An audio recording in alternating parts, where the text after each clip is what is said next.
So it's 1:30.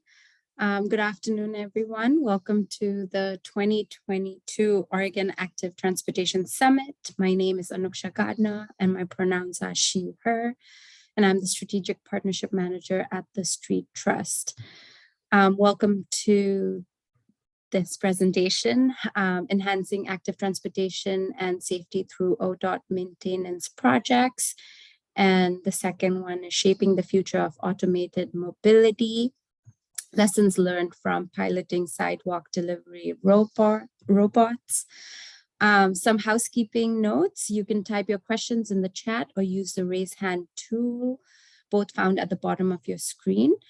Please use the social media hashtag OATS22 to post about the summit on social media. And don't forget to visit our website at thestreettrust.org to learn more about our other programs and activities. And now, without further delay, please welcome to your screen, Nick and Jenna. Thank you very much. And major kudos to everyone at the Street Trust for putting this conference on virtually. I've been attending, and as far as I can tell, everything's been going very smooth. So kudos to you all. We've got roughly a 20 or so, maybe 25-minute, relatively brief presentation. Jenna and I would very much appreciate some dialogue with the larger group here. So we'll try to keep it brief and open it up for questions and conversation. I'm gonna go ahead and share my screen, and I'm gonna do my best to also describe visually what you are all seeing on the screen as we go through the presentation. So again, the title of our presentation today is Enhancing Active Transportation and Safety through ODOT Maintenance Projects. My name is Nick Gross. My pronouns are he, him, his. I am presenting today as a white male from the comfort of my home. I'm wearing a collared floral tan shirt, and I am bald with a little bit of beard scruff. I work at Kittleson and Associates as a senior planner, and my work primarily focuses on active transportation planning. I'll let Jenna now introduce herself. Yeah, sure. My name is Jenna Berman. I work for the Oregon Department of Transportation. My role is in active transportation for a big region that includes Salem and Corvallis and Eugene, and half of the coast and a whole bunch of small communities in between. My pronouns are she, her, and following Nick's lead, I'm wearing a coral shirt and some really fun beaded earrings.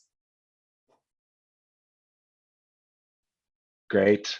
With that, just to tee up our presentation a little bit here, it's going to be somewhat broken into two parts. Jenna will first present a little bit about what urban design verification, what that means in the ODOT world, and how ODOT is implementing and programming safety improvements through preservation or paving projects and just more generally maintenance projects.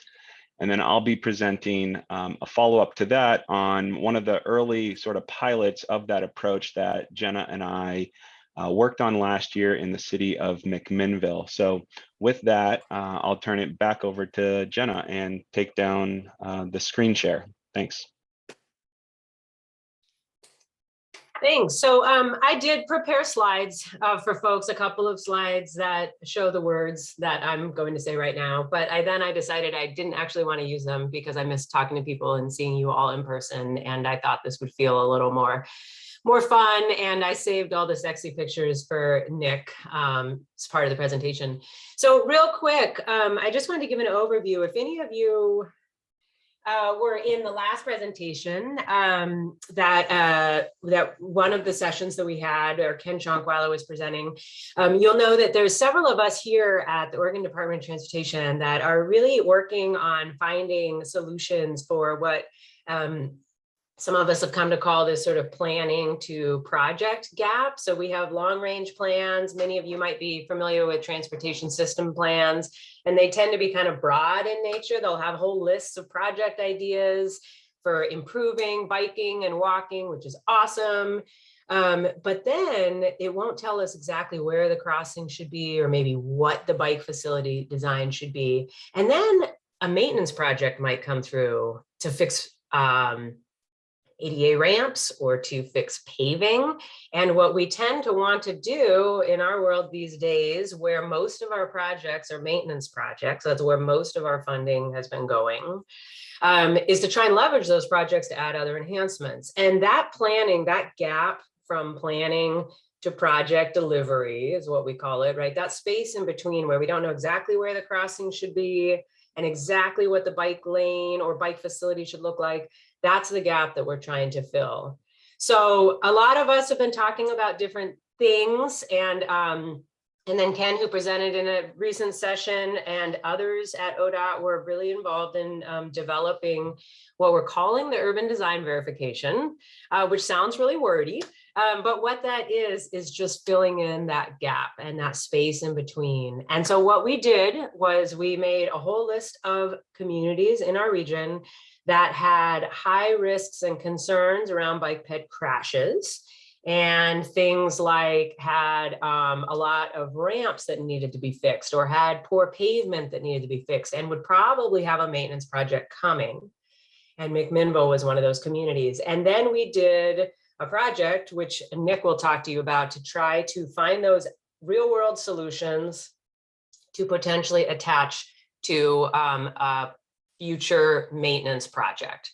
So that's the approach of this urban design verification, and very similar to what we did in McMinnville. And so this is just one example. And so I'm going to pass it back to Nick to give you the pretty pictures. Thanks, Jenna. All right, I'm gonna switch gears here and go back to sharing my screen, and I will provide a relatively brief presentation, and then we'll open it up to questions and conversation. So as Jenna has already framed, this McMinnville case study, I'll call it, was one of the early pilot projects that we pushed forward under what we're calling this urban design verification.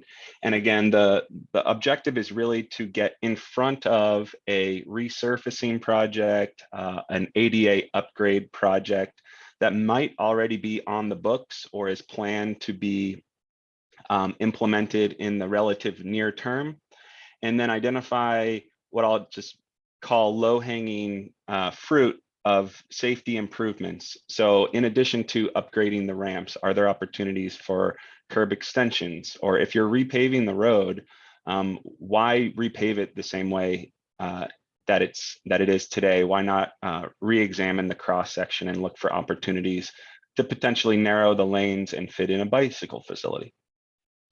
So again, with the theme of describing visually what you're seeing on the screen, what you're seeing here is an aerial image of McMinnville in our study area, which is primarily focused on Highway 99, the couplet. It's a one-way couplet through McMinnville, and these streets are also referred to as Adams Street and Baker Street. We use the blueprint for urban design to sort of guide our planning process. And the blueprint for urban design is an ODOT document. It describes a performance-based design framework. And there are roughly 6 steps to this framework. And for planning and project development processes or concept plans like this one, we're really focused on the first 3 concepts. The first 3 steps. The first step is to establish the goals, objectives, desired outcomes, and more specifically to the blueprint for urban design, the context of the area, which is a theme of today's presentation, context. Step 2 is to develop performance measures and those alternatives that will address the goals, the desired outcomes, and the vision for the project. And finally, step 3 is to identify that preferred alternative and advance that into some kind of level of design, preliminary design. The biggest takeaway of this performance-based framework is that at each decision point along the way, we pause and we go back to step 1 and we confirm that the decision that the project team is making is in alignment with the vision and the goals of the project. If it is, then we continue forward. And if it's not, then we either pivot from there and modify the decision or potentially modify the goals and objectives of the project. But that is essentially, in summary, what we mean by performance-based design framework.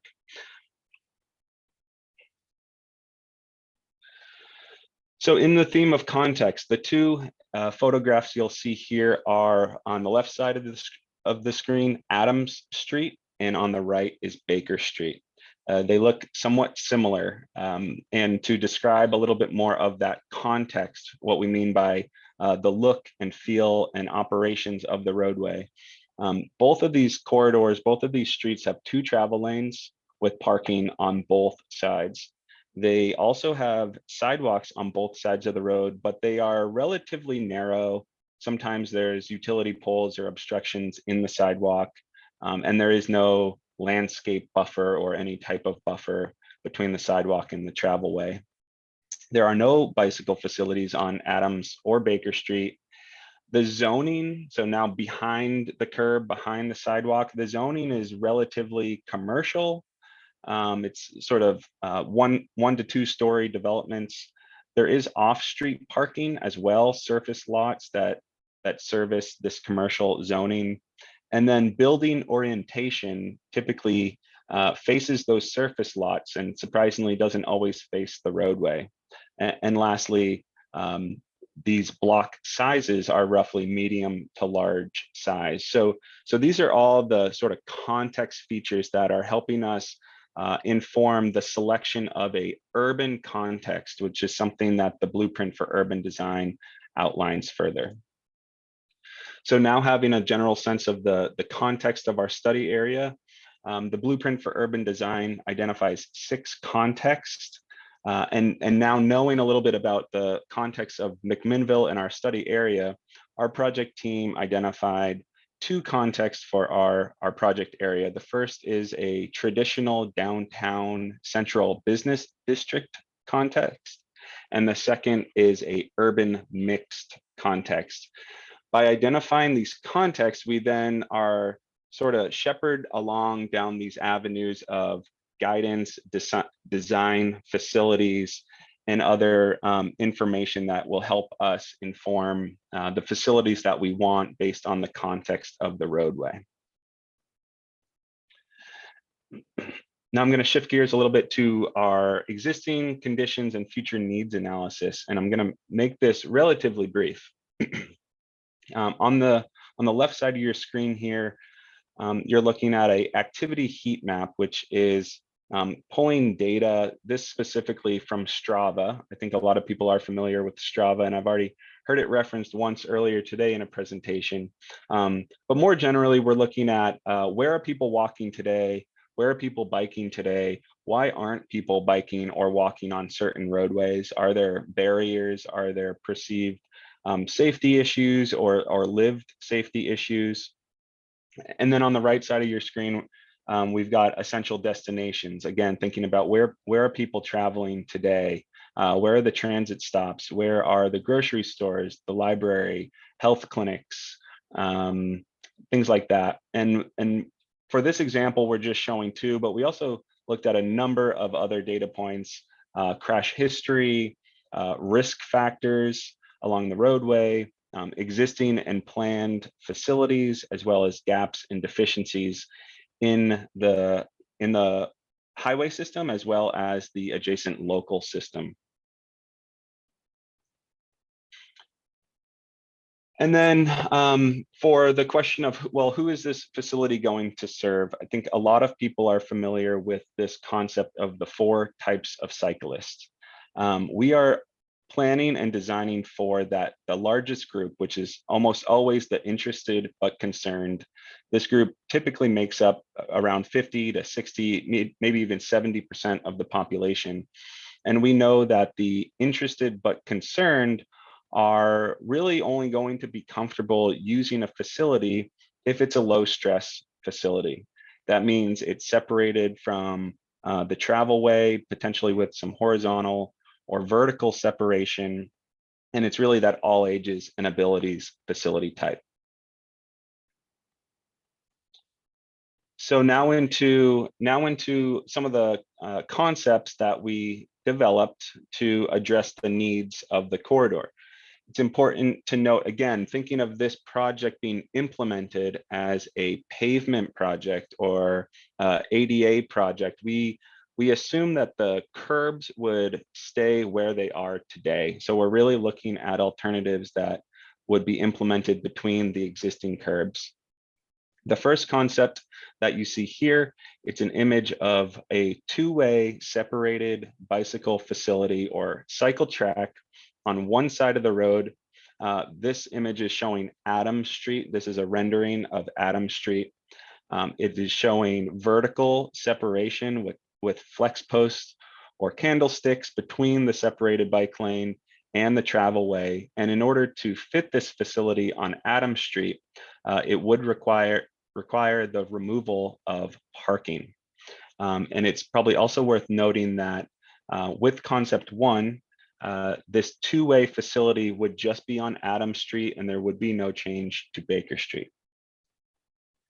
Concept two was a little bit more of a traditional concept. This is showing an image of buffered bike lanes on Adams Street here. Again, replacing parking. I'm happy to take questions on that as we go forward. And the last concept was more generally a parallel neighborhood greenway, so something off system to the highway. And this was really getting to this idea, again, going back to the all ages and abilities and that interested but concerned. We recognize that even though there could be a separated bike lane or a wide buffered bike lane on the highway, it still is a highway in context. There still may be large freight vehicles or just higher volume of traffic. So we looked at a potential parallel route to the highway with low stress, traffic diversion, and traffic calming features. And wrapping up here a little bit, we ultimately landed our preferred concept on a combination of these alternatives. We identified buffered bike lanes for the highway, for Highway 99 along the main line. And then we also identified this parallel neighborhood greenway that would essentially parallel the highway. And it's roughly, I think, about 3 or 4 blocks east of Baker Street. Again, you know, we wanted to provide something better than what's out there today along the highway segment for people biking, but also recognize that there is already a comprehensive grid system just to the east of our study area. It wouldn't require a lot of new infrastructure, and with a little bit of traffic calming and traffic diversion, this would be a pretty low stress parallel route. The image on your screen here is a snippet directly out of our concept plan. We called this roughly a 5, maybe 10% concept level design. As Jenna mentioned earlier, one of the important pieces to this beyond the bicycle facilities was identifying where enhanced pedestrian crossings could occur, where we could install rectangular rapid flashing beacons, where we could install curb extensions. And you're seeing some of those call outs with the yellow icons on the screen there. You can also see at the bottom of your screen how we would implement and fit in a buffered bicycle facility. We have the green striping through the intersections in high conflict areas. And here's an example of that parallel neighborhood greenway. Similar, we have a snippet pulled directly out of our concept plan. We've got wayfinding signage with sharrows. We are calling out a traffic diverter, which would allow bicycles to have a through movement, but would not allow vehicles to have that similar through movement, diverting them to other streets. I think a lot of people might be familiar with these types of treatments in their neighborhoods and specifically around Portland. And so we really found this to be a very valuable parallel option to the highway segment. And lastly, wrapping up, this concept plan, we're working with ODOT now, again, with their maintenance group to implement it. The ADA project is planned for and happening in the relatively near term. But the bigger takeaway of having this concept plan in place is meeting the needs of a much broader community and a much broader active transportation group. So we determined roughly only about 5% of people feel confident today biking on Highway 99 in McMinnville. There are no bicycle lanes, there are no bicycle facilities at all. So having a combination of buffered bike lanes on the highway with this parallel low stress route, we're actually able to accommodate roughly 70% of the population and that interested but concerned group. So that is our presentation for today, and Jenna and I are more than welcome or more than happy to take questions and comments. Thanks.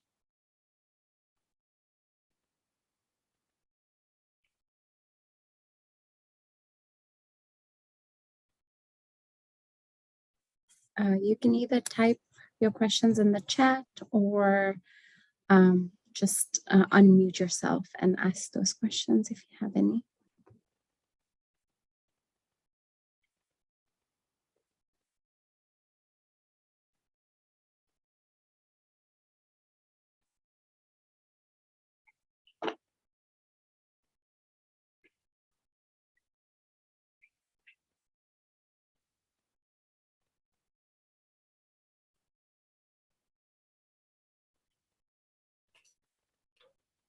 Hey, Becky, I'm looking at your question here. What budget are you referring to? Impact the budget compared to business as usual for the project, or?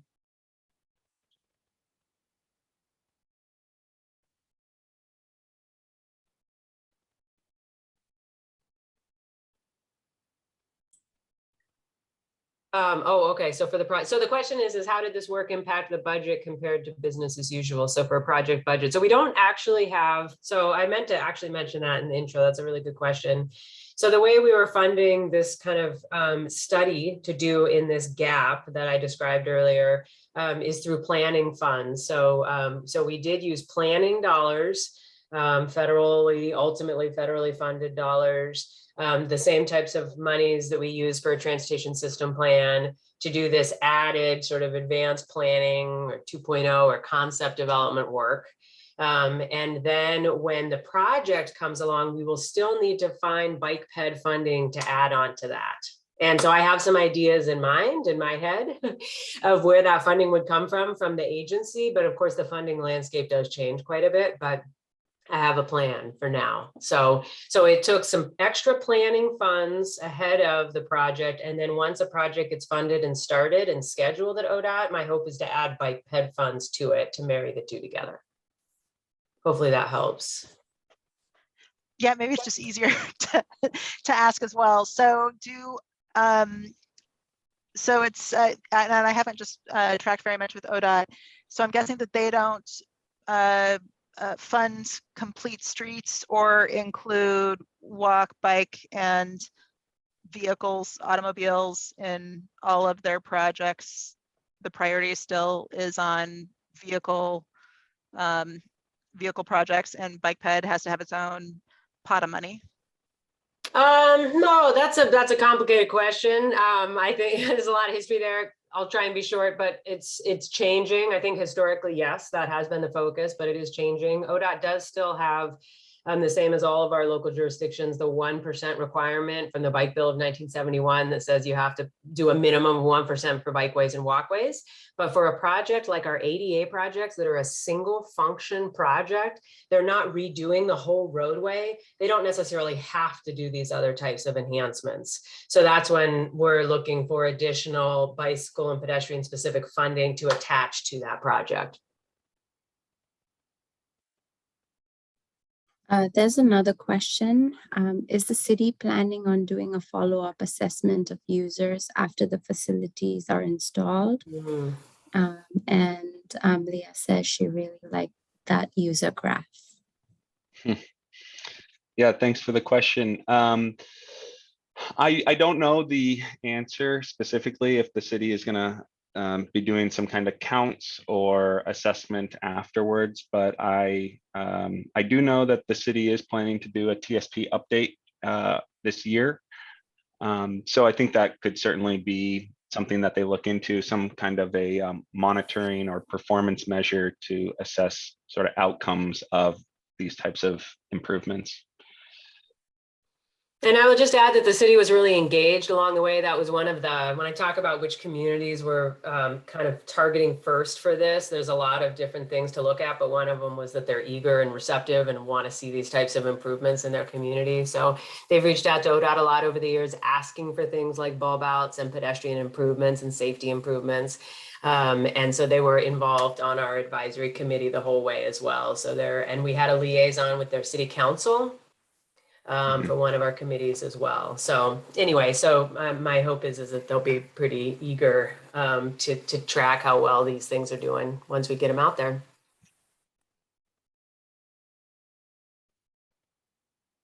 Yeah, and the university was also engaged. Someone made a comment about the university being there. I think you're probably referring to the university in town. We had someone from the university who's a bike commuter on our committee as well, which is great.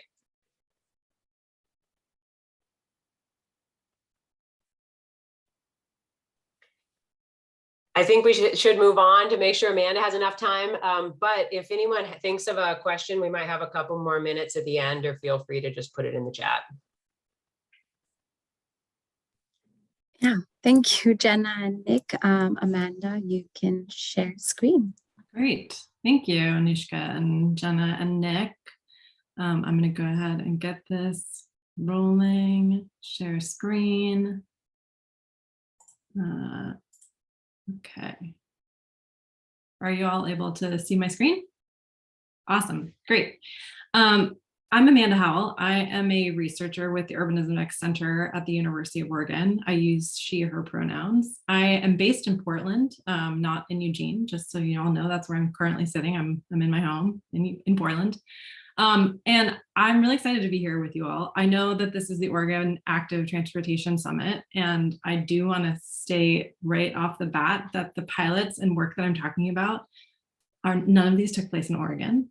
And I'm talking about robots, which are not exactly active transportation, but I think the part that is interesting and part of why we're here and why it's important to be thinking about this is that as the pressures of technology increase and there's more and more emerging technologies, we are being asked to share limited space with more and more things. Scooters, increasingly delivery robots are coming down the pike. And so that's kind of some of the framing that we're thinking about in the work that we're doing. So my presentation is called Shaping the Future of Automated Mobility. I want to give you a little bit of background about how we came to work on this pilot to begin with. And I'll just note for those of you tuning in, I have on my slides, I have words, a lot of which I'll be saying out loud, but I will describe things that are pictures as they come up and are relevant. So to give you some context for the work that we're doing and that I'm talking about, this 4-city collaboration that we are working on and for which we did this pilot is actually a multi-year collaborative effort funded by the Knight Foundation. And there are a lot of parties involved. So it's a big project. We've been doing it now, we're in year 3. So we're working with Citify, which is a consulting and advisory service. They are basically serving as the project manager for this effort. We, including my colleague Becky, who's here with me on this call today. Hi, Becky. We are the evaluators of the project. We are providing kind of the research structure for the work that the cities are doing. And then we have a cohort of 4 cities that we've been working with now for a few years. So that involves the city of San Jose, the city of Detroit, the city of Pittsburgh, and Miami-Dade County in Florida. So this initiative includes all of these parties. And when it was first launched, it was launched in September of 2018, which obviously I think now for all of us feels like a million lifetimes ago. It was launched with the idea that the Knight Foundation wanted to fund these 4 cohort cities who were increasingly seeing AV testing. They were having AVs operating on their roads, and they wanted to make sure that there was funding involved to engage local residents around self-driving car deployments to ensure that they reflect community input and meet local needs. That was the impetus for this work. And that's where we started a few years ago. And that was September of 2018. At the time, we had a number of assumptions, and I just want to set the stage for how we ended up doing robot pilots. At the time, back in 2018, as many of you may recall, the pace of testing and deployment AVs was increasing. It really felt like the pressure was on. We were seeing all these headlines, like one that I've included here, about self-driving cars being made available by 2020. There was quite a lot of hype and a lot of promises about what was going on with AVs, and it felt like there was a lot of urgency around it.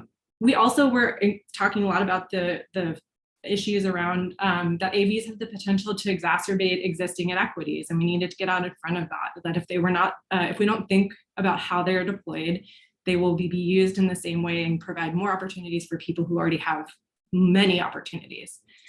And the premise behind the Knight work too was that by engaging community members during the testing, there's more opportunity to maximize community benefits. So that's where we started a few years ago. And one of the things that we did at Urbanism Next in the ensuing years was we created a framework about shaping the deployment of autonomous vehicles for advancing equity outcomes. And this framework that we've used as we think about the pilots that I'm ultimately going to talk about basically has 4 prongs to it that I just want to quickly go over. There's, on the one hand, we need to think about how are we identifying community needs? How are we doing public engagement? How are we identifying the really important equity issues to make sure that we are shaping deployment in a way that is equitable? And then on the other side, there's also the issues around what are the different models of governments that we can use? How do we influence the private sector? What tools and levers do cities and states and counties and different regional bodies have to influence how the private sector rolls out as this technology is in development? So that's something we did in January of 2021.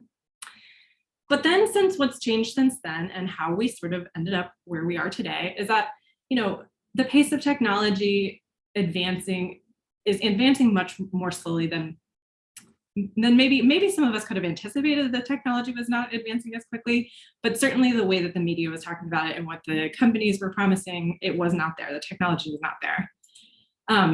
The overall AV landscape is changing. There's an increased focus on goods delivery that was starting to happen even before the pandemic. Obviously, the pandemic really accelerated that.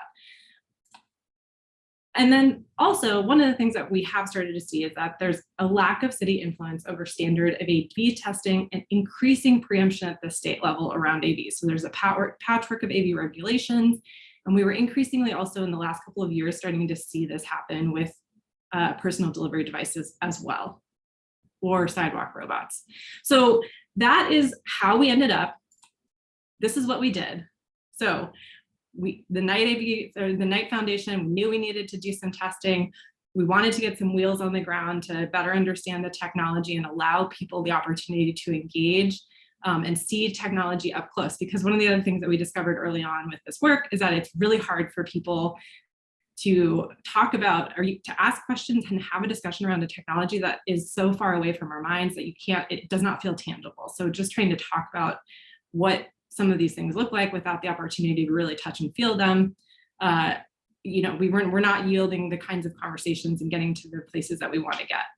So in 2021, we launched a cohort-wide personal delivery device pilot with KiwiBot.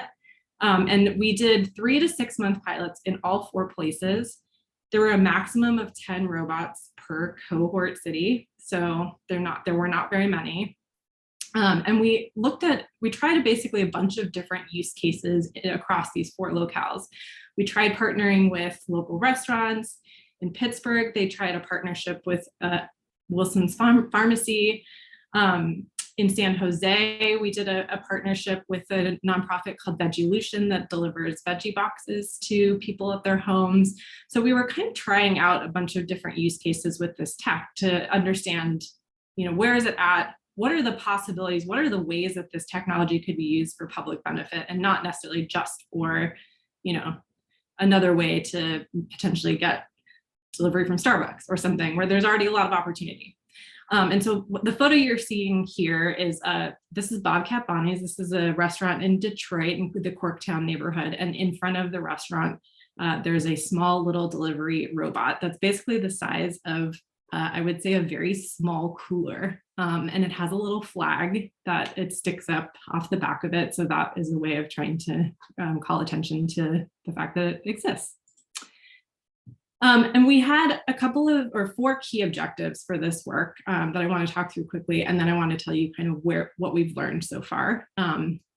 So the 4 key objectives for this pilot, one was ultimately we wanted to provide the cohort and all of us with an opportunity to learn about the technology and gain an understanding of both the technological and programmatic issues, opportunities, and challenges. So I have a photo here of a robot it's navigating basically kind of a cobblestone street in Detroit. And it's a very wide street. And in terms of, so that was one objective. A second objective is that we wanted to be able to engage community members through thoughtful piloting. So we didn't want people to just feel like it was getting dropped in the community without the opportunity to really have input. And so the picture I have here is of a robot in front of a restaurant in San Jose, where they were also doing quite a lot of work, and there's a bunch of people standing outside the restaurant.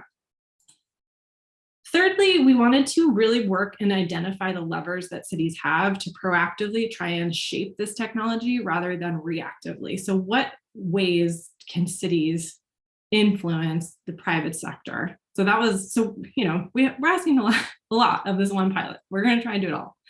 And then our final sort of objective was, what does it look like to collaborate with early stage testers who are who are learning or building the technology and developing it right now as we're moving through it. And so I have an image here. This is the image of the inside of one of the Kiwi bots. It has some bags of chips and sodas inside the storage compartment. It's very small. It does not have a large carrying capacity. For context, like it could probably have 1 bag of groceries. That's it. I want to be clear, I think it's important. I do want to say this. With this pilot, there were a couple things that we were not trying to do because we knew we couldn't. So one was that we were not trying to solve systemic inequities, transportation, land use, food deserts, with this unproven technology. That was not a goal. And we were also not trying to make a determination about whether or not these technologies are inherently good or inherently bad. That was also not part of our objective. But we are coming to it from the place where we think that communities, it is really important to better understand the potential opportunities and challenges of these technologies in order to maximize the public good and minimize the potential negative externalities. So that is our framing for the work that we're doing. And this is what we've found. And I'm going to go through it quickly. There is a lot. There's a lot I can talk about with each of these cohort cities, what happened in each one. And I'm happy to dig into some of those questions later. But just kind of some big themes that emerged that I wanted to share with you all. So in terms of our first objective, which was like, let's learn about the technology and let's see where things are really at, it absolutely did provide this opportunity. We, as the entire cohort, us as the evaluators, we were able to really develop an understanding of the state of the technology that we otherwise would not have had we not piloted in the way that we did. And one of the things that we found was that, yes, preemption is a concern. At the very start of the pilot, this was in January of 2021, the state of Pennsylvania, like other states, increasingly, passed a bill legalizing the operation of these sidewalk robot devices anywhere in the state. They could operate up to, I think it was 15 miles an hour. They could be up to 500 pounds, things that were really alarming in terms of just, it felt like the bill was way out ahead of what we understood about the technology. And so there was a lot of concern, and cities felt a lot of pressure, and a lot of the cohort at the time, there was a lot of pressure, like this sense that like there's a sense of urgency. We need to get out in front of this. The states are preempting our ability to manage. We have to learn about it. What we found by actually doing the pilot is that, yes, the technology is in development, but the sense of urgency by merely being able to see it and learn about this technology, the sense of urgency is far less than it was. I think it gave us all some really important ground truthing that it is in development, but it really is not really ready for prime time in so many different places. So that's an important learning. There are a lot of technological and infrastructure limitations still with where things are at.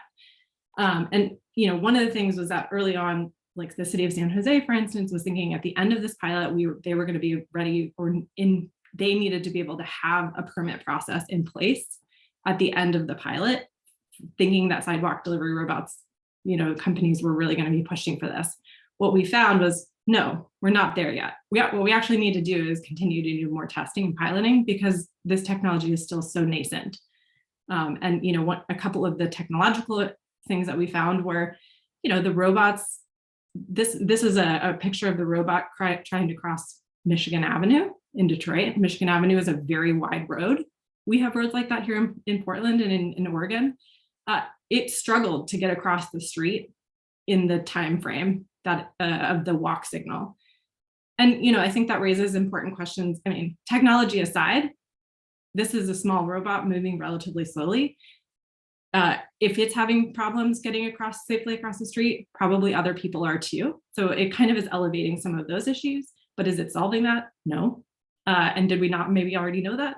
Maybe not, but it is, it's another opportunity, I guess, to reinforce our understanding of some of the infrastructure limitations. The second objective, we wanted to do community engagement through thoughtful piloting. We absolutely, I think, were able to do this. There were a ton of different events that happened across the 4 different cities and a lot of opportunities for people to see the technology up close. And it was definitely a highlight of the pilot. People expressed curiosity about the tech. I have a picture here of 2 people that are in Pittsburgh. They're taking out their phones to take a picture of the robot.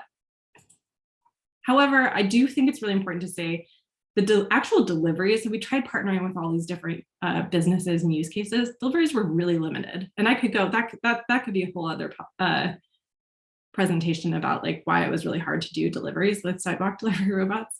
But the primary benefits didn't come from actually doing the deliveries. It came from the opportunity to experience the tech in controlled environments and have the robots out on sidewalks, out in farmers markets, out in community events where they were in controlled environments and people were able to approach the robots, ask questions about them, see them open and close, see how they moved.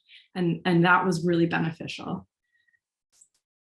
Unsurprisingly, I think probably for many of us, the top concerns, people did raise concerns about the technology and what this could mean. And the top concerns were around safety. So issues around, whether or not being around these, would they run into things? Would they be able to stop?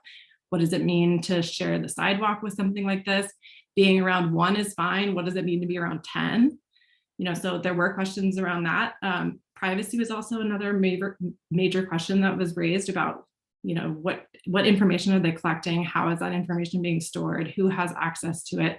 And these are really important questions. And these are all things that need to be figured out before these are deployed and legalized and there's a widespread deployment because we haven't figured these things out yet. That's the upshot, is that we haven't gotten there yet. I'll just tell you. And then the last one that we heard quite a lot about was that there were concerns about what if this would lead to job loss. So is this small delivery robot going to take the job of delivery workers? Not right now. Definitely not right now. They don't go very far. They don't have a wide radius. they don't have the capacity to take over, there's very limited applications for this right now. So in terms of the concerns around job loss, I think those are much further out.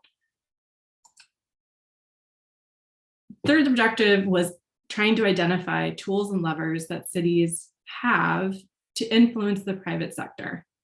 And one of the things that we found absolutely is that cities can be invaluable partners for the private sector as they refine and develop their business model. So, the KiwiBot and the cities, and we were also, as the university was sitting in on these weekly calls that they were having. And so they were in constant communication about the pilots. They were going out, the cities and KiwiBot representatives were going out to events together and learning from each other about how the technology worked from the city side. And then from the private sector side, they were also having an opportunity to have direct communication with city staff about what city staff actually need. And also, one of the things that KiwiBot was trying to do with this tech, and I think that's part of like the idea with me being in this safety improvements through unusual sources, is that one of the promises also of this tech potentially is that it can collect infrastructure, the state of infrastructure data as it moves along and as it maps and as it does things on the street. And so there is opportunity there. And one of the things that was really beneficial about this partnership was that the city was also able to provide feedback to the company about what format does that information need to take? How do we make that data, like how does that data talk to each other? How do we make sure that it's what the company is collecting is actually usable for the city? And so there was a lot of value from that perspective. And that is a lever, I think, that cities have at their disposal as they think about potentially partnering with private sector. What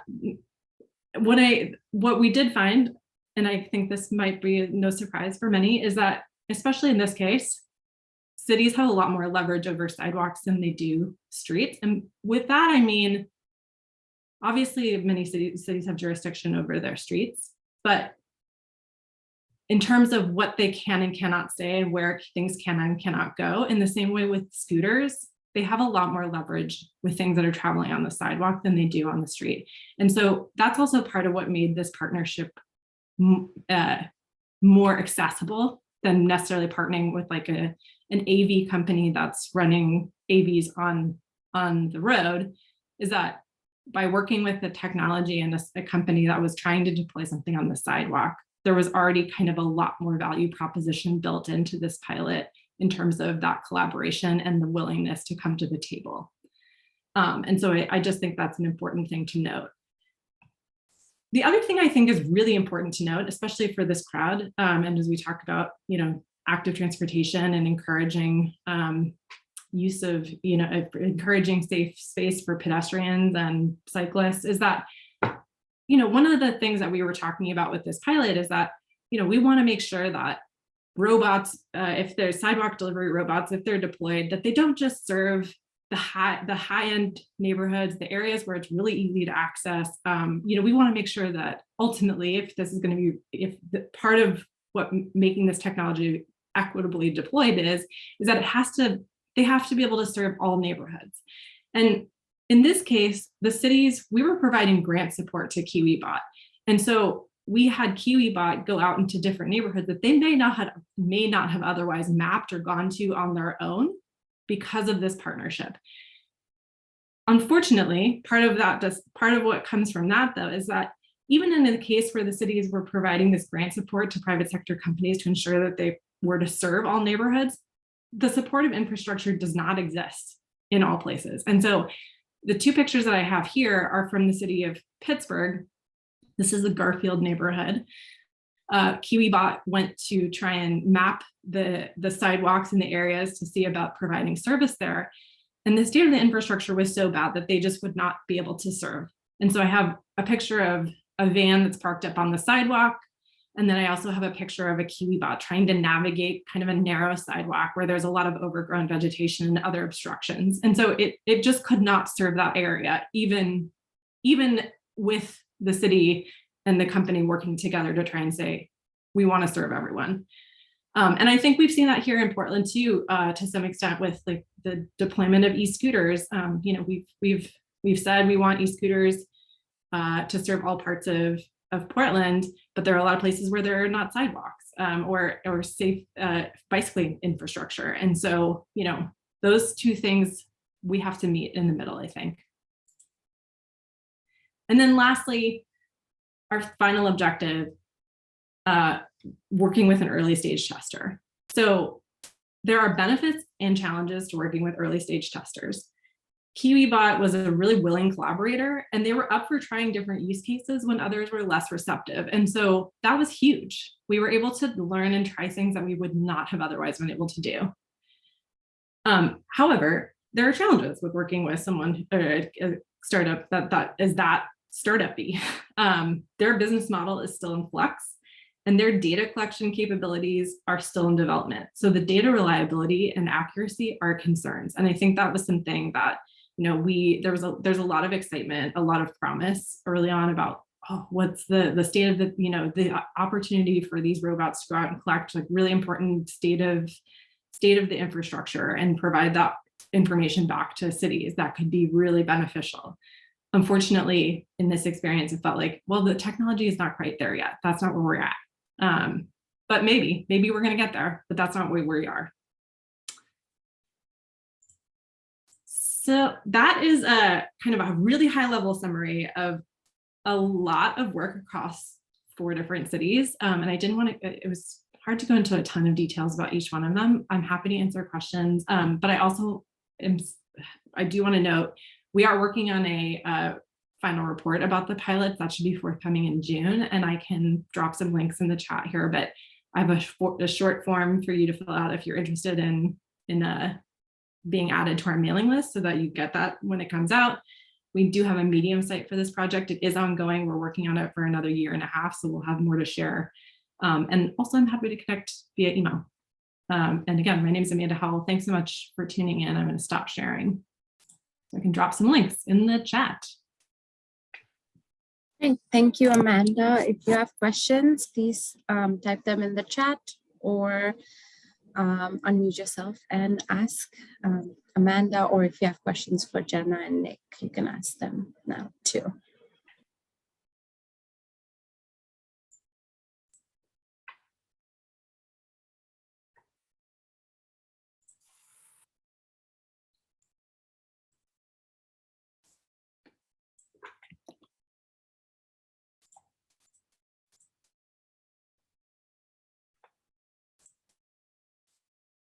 Sarah.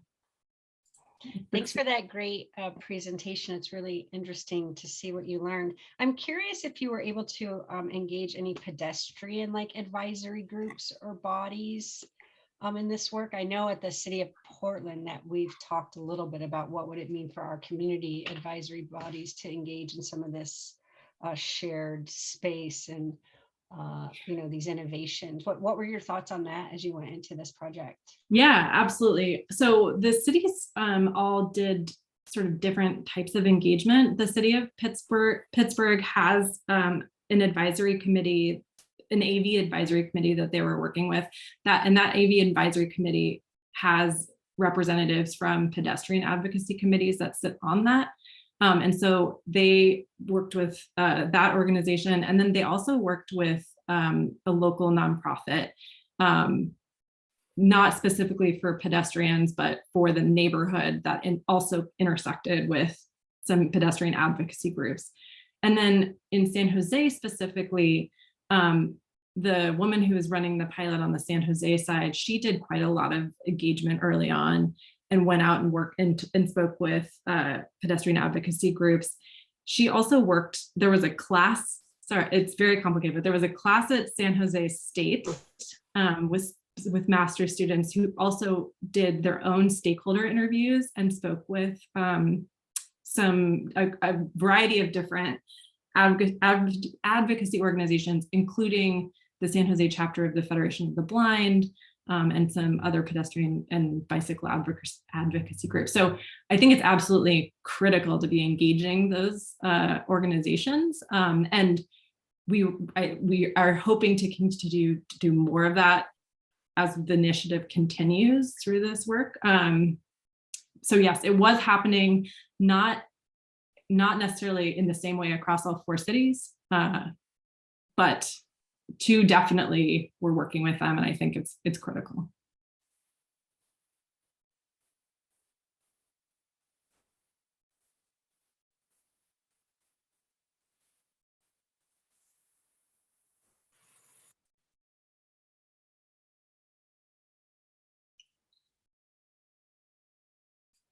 I will just throw out, since I think something that was there were a limited number of robots in deployment at any one time and in any one place.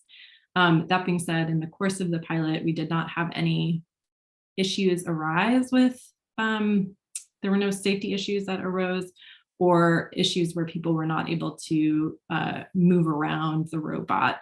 And so, I think we planned for a lot of worst case scenarios, and made sure that we all knew, what the right order of operations would be. Thankfully, we did not have to utilize any of those. So I'll note that for the record.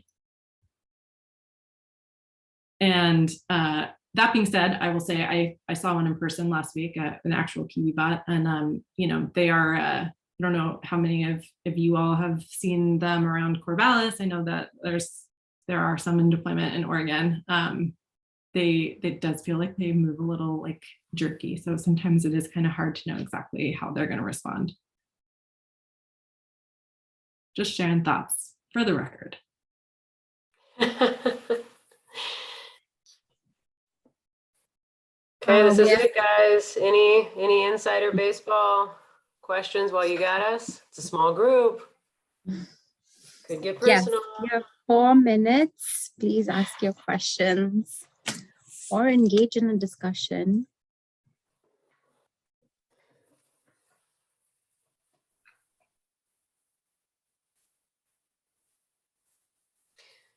I guess I might add real quickly, just since we have a minute, Becky asked a really good question earlier about the culture of ODOT, truly, and throughput of vehicles versus prioritizing active transportation. So since we're at that transportation conference, I think I responded, I think I answered the question, but I guess I wanted to add a little bit, ODOT's kind of this interesting kind of elephant in the room. We have a lot of the funding pots come from us, and there's been a big increase recently in active transportation funding, but there's still a long-standing history of a real focus on vehicle throughput. And people often give the metaphor of the big ship, right? Like, I would ask you to raise your hands if we were on. How many of you heard the big ship, like ODOT talking about turning the big ship? It's true. It's not an inaccurate metaphor, but sometimes I feel like it's a bit of an excuse, right? And so it is changing. And it's tough for those of us that are in it, right? And trying to bring that change about. But it is happening, and you're seeing it with funding. But the reality is we still don't have big complete roadway changing projects on the books right now. We have these maintenance projects, right? Mostly. And so still the strategy seems to be, or a good strategy seems to be, is trying to leverage those and then trying to get ahead of them, which was the last presentation in one of the sessions that I referred to, with prioritizing those real safety corridors. And we're seeing a lot of ped crashes, and doing the kind of low hanging fruit illumination, right? Marked crossings, bulb outs to shorten the crossing distance. So we really are trying to get at these priorities with a strong equity bent. And I hope that in a couple of years, you all will see that on the ground more, but it's taking time, but it is definitely, the conversations within the agency have definitely changed.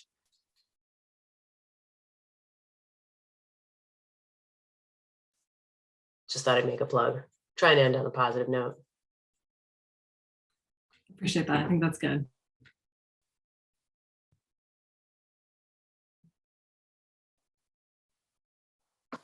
Well, I just dropped those links in there too. So if anyone's interested, I have that short form.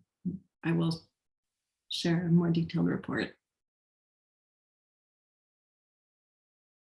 Otherwise, thanks for tuning in.